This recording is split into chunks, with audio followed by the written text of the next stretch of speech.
Welcome back to part two, the Tell It Like It Is podcast with my guest, Ashwin, and I'm your host, Alexi Bailey.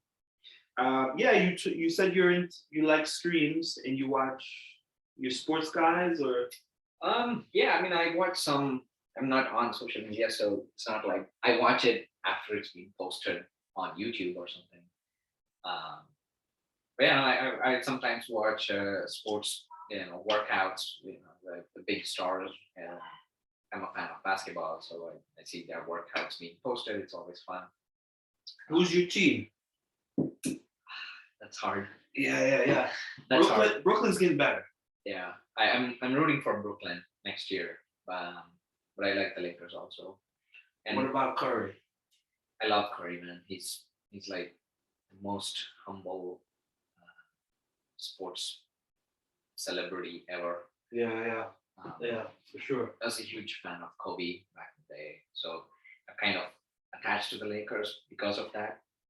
But yeah, They're like the Yankees, a lot of money and just like throw it at players exactly. and like we're good because we have a lot of money.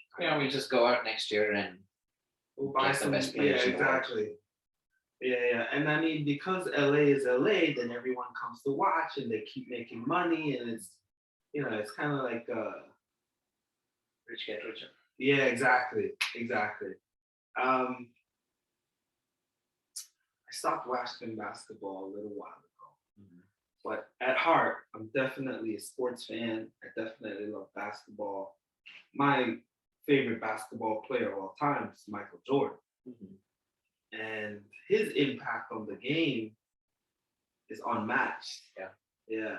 And actually, to some extent, like raising basketball as a mainstream sport to the level that TV and not only that commercials and branding, sort of sneakers. He was like behind the sneaker like revolution. Yeah, exactly, for sure.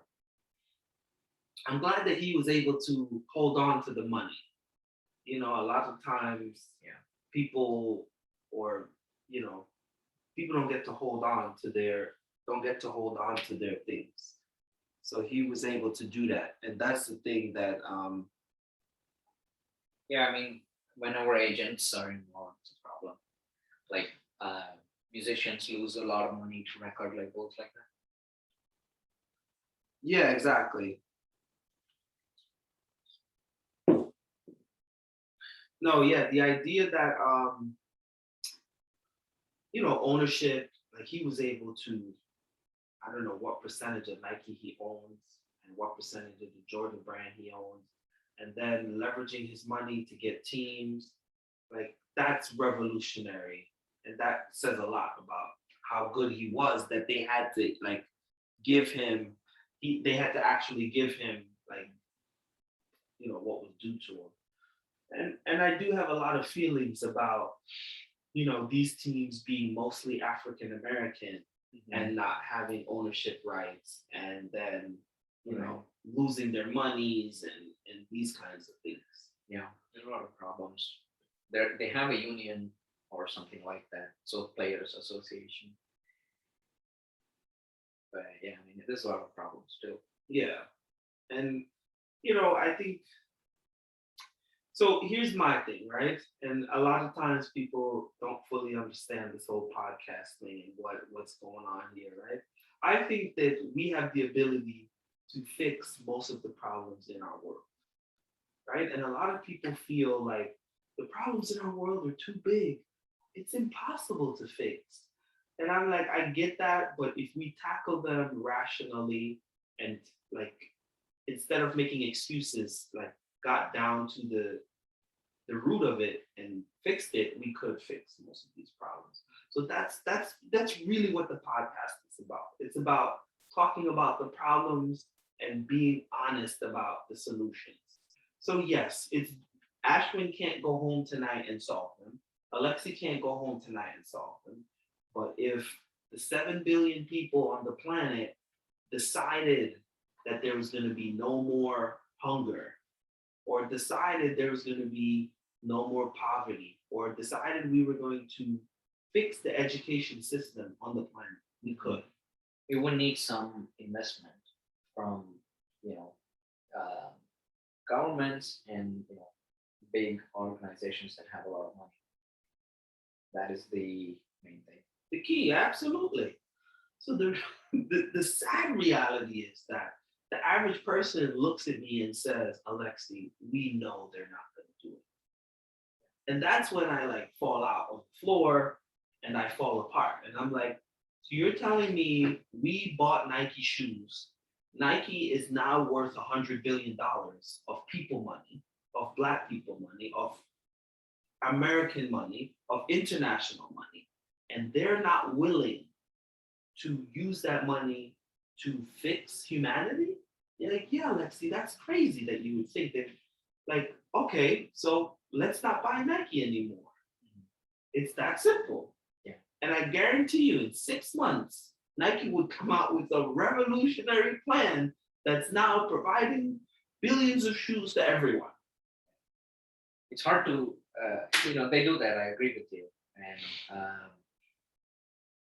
even when they come out with such a plan, it's hard to know if it's actually, what they say it is, or they might make it up a lot, marketing. So yeah, it's hard to say whatever they're doing is worth it, or whatever they're doing is Manipulative. yeah, or whatever they're doing is like 1% of what they could do. I don't know what they could do. I don't know Right. if they Right. try to do all of their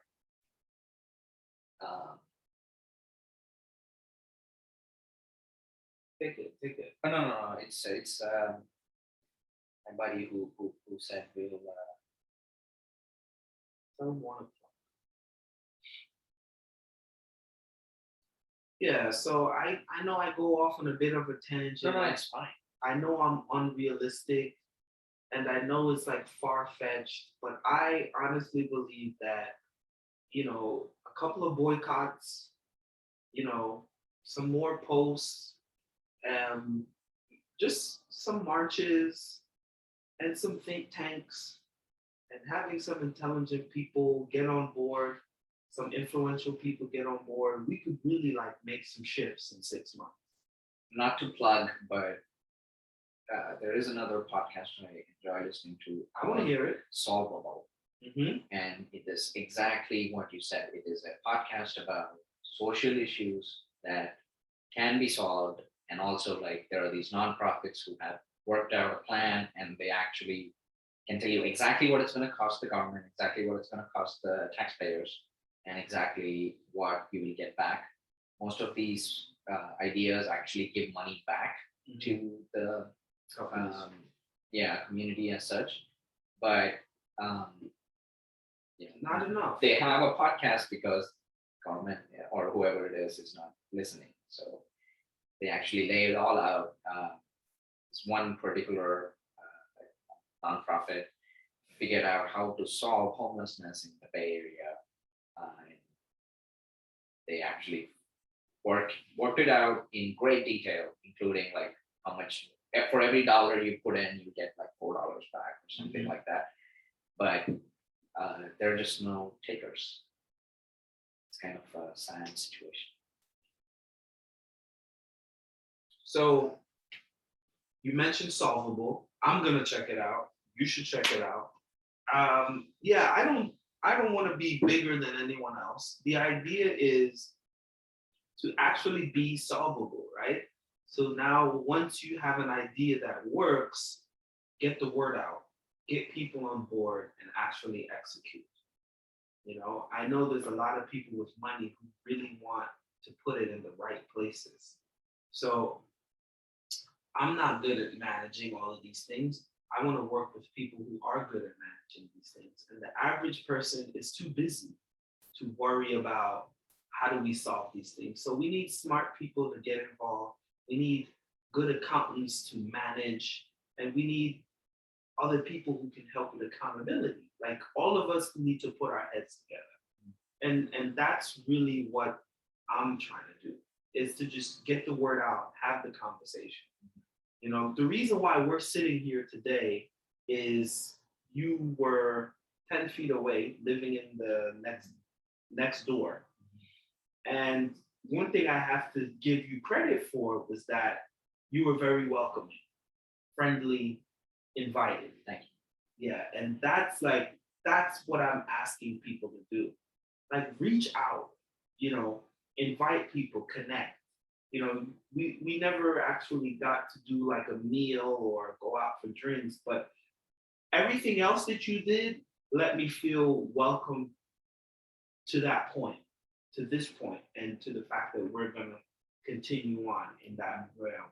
And so much so is that the more we do these things and reach across to people who look different than us, from different backgrounds, different socioeconomics, have these kinds of conversations, listen, and actually come up with solvable solutions and work together, like we can fix stuff. Come on. you. I Like, believe that. yeah. We were talking about AI earlier, right?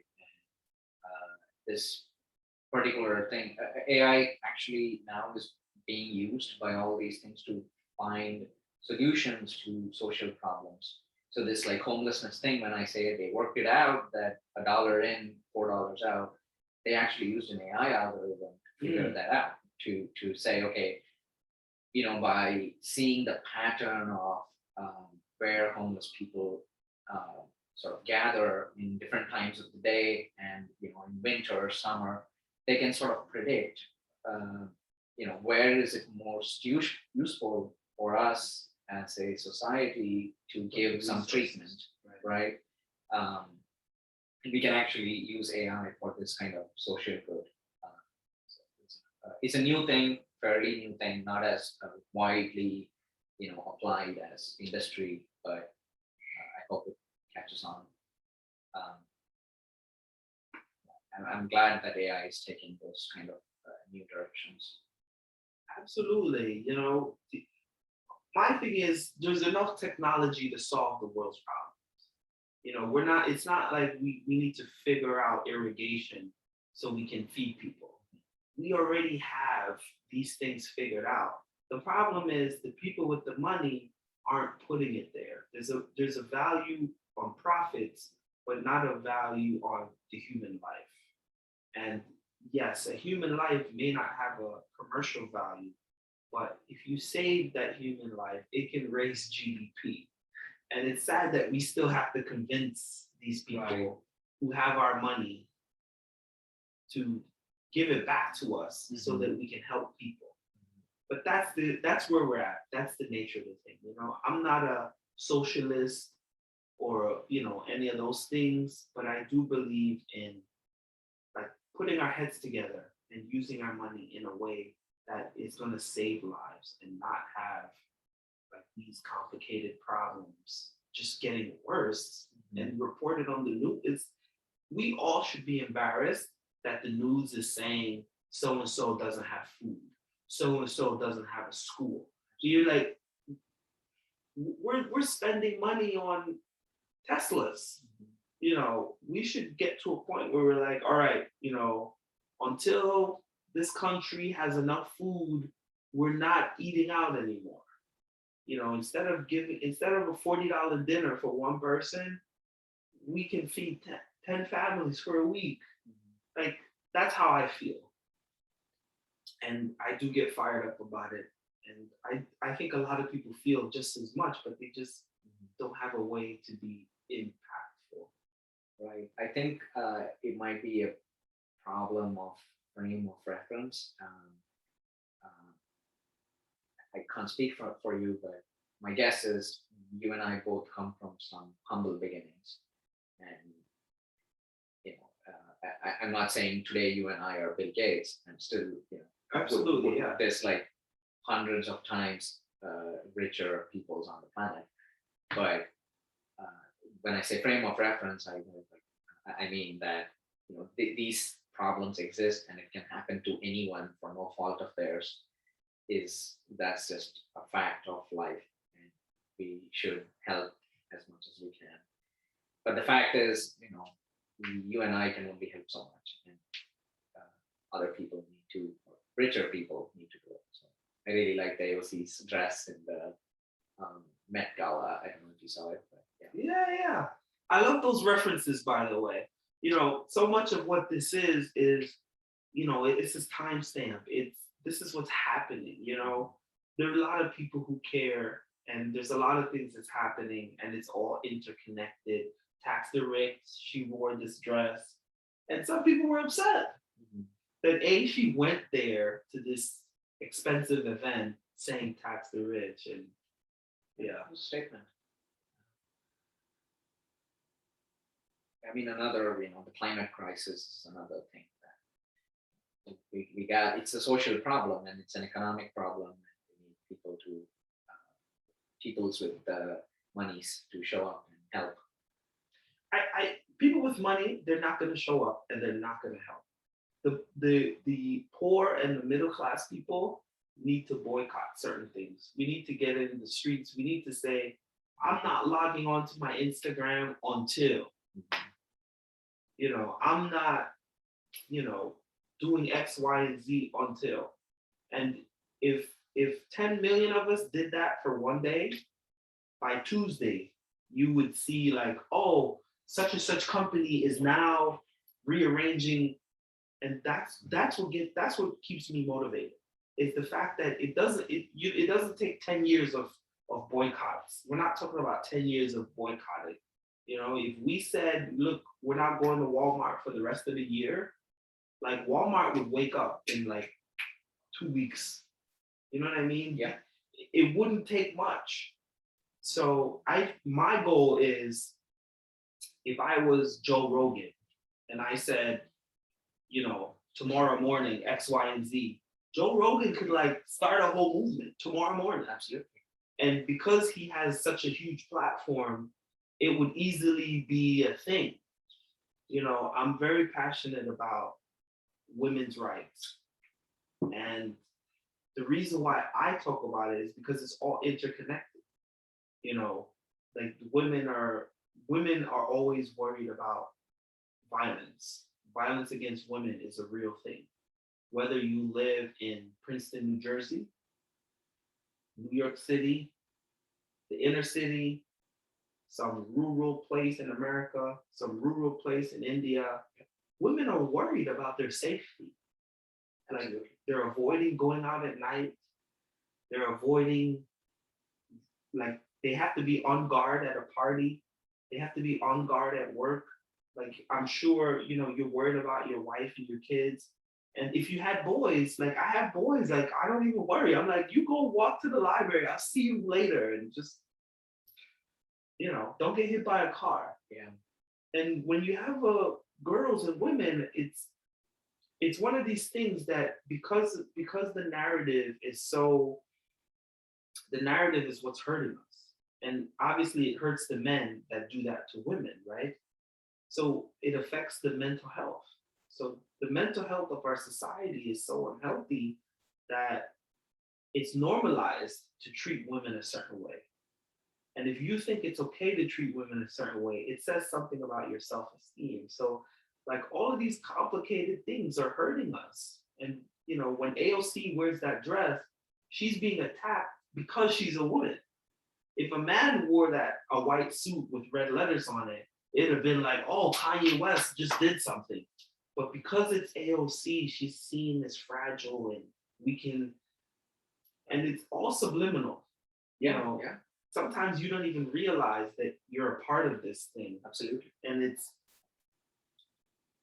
I don't know, I make those bigger connections. Right. The environment, like how could we be wasting all of these things and just making excuses, Like I get so many Amazon cardboard boxes every week. I don't even want to order anymore. I know people who's banning Amazon. Yeah, no, the thing about Amazon, I mean, you should try to buy local when you can, because it's like a huge drag on the global supply chain and also climate emissions and carbon emissions. It's very convenient. I'm Yeah, not gonna lie about that. It's very convenient. But yeah, I order Amazon. My son, he's doing Tiger Showman's. He just got into the jujitsu class, and they require like a wrestling headset mouthpiece skin. I ordered it on Amazon. I'm not saying I'm extreme, and I'm not. I'm not saying that I'm not saying I'm the perfect example, but the reason why I still talk about it is because we have to talk about it through conversations. Someone who's never even thought about the amount of boxes from Amazon will now begin to at least dial it back and have that conversation. yeah. Well, when you talk about this, like you don't even know if you're part of this, and some people say some things they don't even know they're saying it because AOC is a woman. Yeah, I mean biases can creep in, and the more you hear about um, women being talked of in a certain way or being treated a certain way, you kind of tend, the human brain, by the nature of its like pattern recognition, tends to think it's okay, it's normal. Right. That's what normalized. Uh, I mean, it becomes normalized. But yeah, these things actually, funnily enough, also happen to AI. It's not something uniquely. Bigotry is not uniquely human.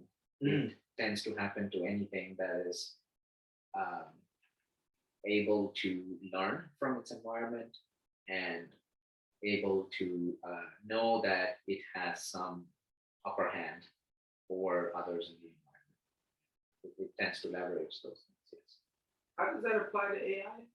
So there's like these. We talked about data in the beginning, right? Big data. The more data you have, the more AI you can do. So there's these AIs that have been made that have so much data, but they have picked up on social, racial biases in the data and then acted on it. Perpetuate. Right, perpetuated because it's there in the data and they're smart enough to pick up on those minute things. So the at least two things that this happened on is the sort of the face recognition and job application sort of screening of candidates based on their resume. And almost all of them sort of picked up on some racial bias which was present in the data. Right now, honestly, we don't have a way to even tell the AI not to do that. We can give it more data, but if that data is being generated by society, it is going to have those ingrained biases that are very hard to get rid of unless we change how we behave in society. I think the specific story was that there is something with warrants, right? There was like artificial intelligence was looking through the system for warrants, so it would scan it out and it would draw out the African Americans more than other. I mean, essentially, it's a statistics thing, right? The AI sees that on average, statistically, these are more likely to be, violating their whatever it is. But that statistic itself is wrong because it has more data about that particular class of society or part of society.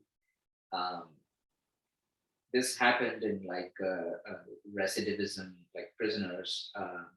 If you ask the AI to predict who among offenders will then be repeat offenders, then it tends to choose African Americans more for no good reason. It's just a fault of the data. The systematic problem, when you plug in AI, it will perpetuate a systematic problem. So we need to be critical about AI and what we're getting from it, because if you're not, you can perpetuate problems. The system will pick up on generational problems. Absolutely. And if not, exacerbate it. And garbage in, garbage out. Exactly. Now, I'm glad that we have people like you who are, doing that work.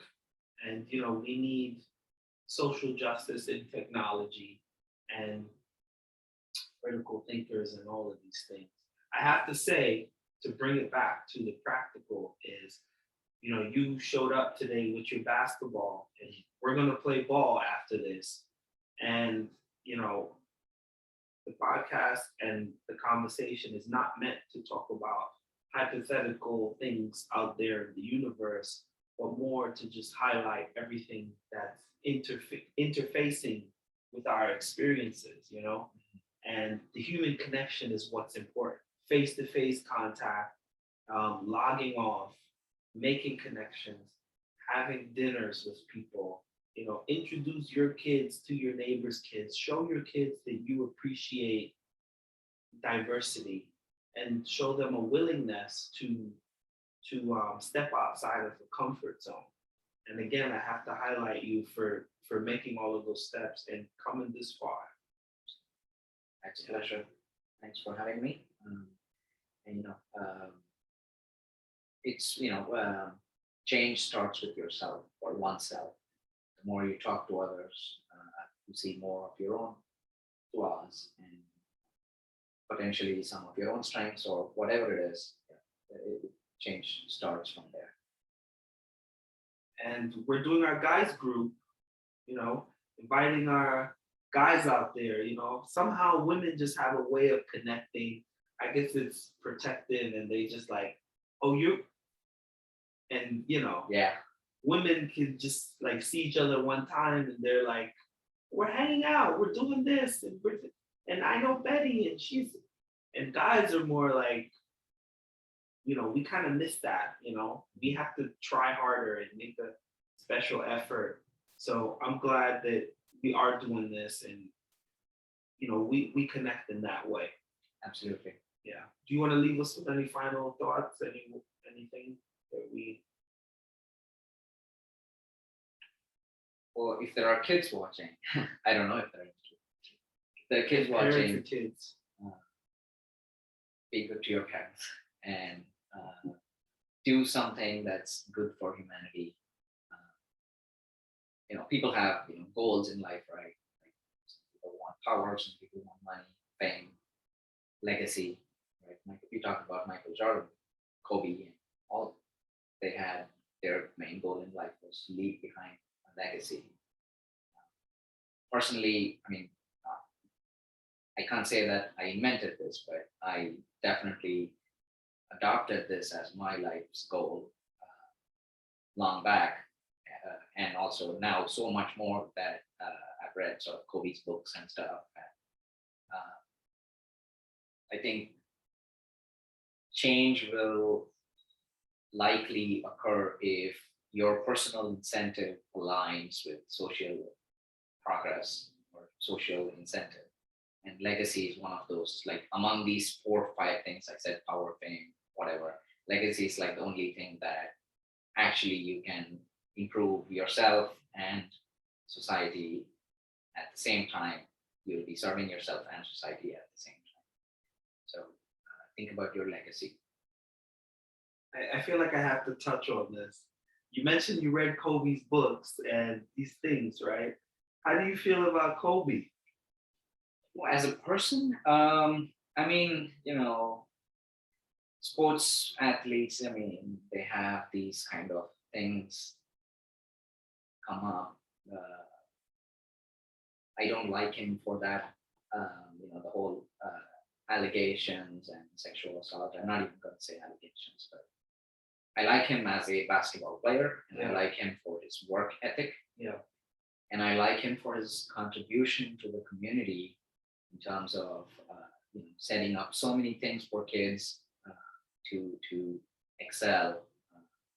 People aren't perfect, Yeah, and I don't look up to him as a for guidance on Yeah. I hear you. those things. Yeah, you pick and choose. Right, exactly. You take a little bit of this and hodgepodge. I don't know. I think, Kobe was such like Michael Jordan was only known for being good at basketball. But there's something about Kobe that really transcended basketball. When the way he played basketball, as much as work ethic that Michael Jordan had, Kobe was just, such a student, such a give it all, such a like inspiration, and like like I don't even know what happened with this with the rape case, but it's such a contrast. There's been so many average players who probably did worse things, but was Right. able to avoid the case. Yeah. And the fact that he has that there, like I remember I forgot the reporter's name now, who was interviewing Lisa Leslie, and she asked her about it. And to me, it is a big tarnish on him.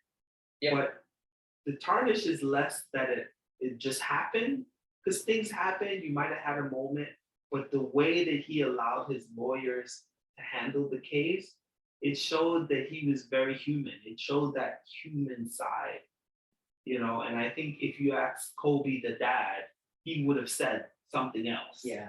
But in that moment, he was self-preserving himself and his career and his legacy and these things. And I think we do have to kind of highlight that to show that even the best of us, if you leave them unchecked, you have to really be mindful. And again, I'm a big proponent of women, and the way his lawyers vilified that girl. Right. No, that was all ugly. But And he let it happen. That's my point. If he was this great father or whatever, at some point he would have said, by the way, I did make this mistake, by the way, And he was self-preserving in that moment. And we're all imperfect in that way. And it's not to shame him, it's more to say, like, we have a lot of work to do. And we have to be honest. I completely agree with you. I mean, so far I thought, okay, this like thing being sort of normal in sports is a symptom that, the culture itself sort of encourages this kind of behavior towards women, especially, and there's countless stories like this, right? Sports people not behaving the right way to women, cheerleaders, whatever it is. But I never thought about the after, like you're saying, he was self-preserving, he was, completely legal in the way he did it. Is also, I think, a symptom of the way our sort of society works. Is, you can't just say you made a mistake, I'm sorry. You can't just say that. You have to fight it tooth and nail, which is, And something that we need to work he has on. he has three daughters and a wife. And it's a legacy, and it's always gonna be there. And as much as I love Kobe and his work ethic, yeah, I really want to go on the record and just say, like, we have to fight for women, because women are so strong, and there's still this huge cloud over womanhood that they're still fighting out to get out from under. And the fact that 99% of the leadership is men, and men, women are still like struggling, and we really have to, and any opportunity we get, the Kobe's of the world have to say, hey, I was a victim, I perpetrated, and you know what I mean? And that to me would have made him from 89% to 99%. Yeah. If at some point he had just came back and said, I'm owning this, here's a foundation, here is, X, Y, and Z. Yeah. With that note, thank you so much. You've been a great guest. Thank you for your bravery to share. Thank you for having me. And my tangents, and it's all part of the tell it like it is. Exactly. Thank you so much. Stop.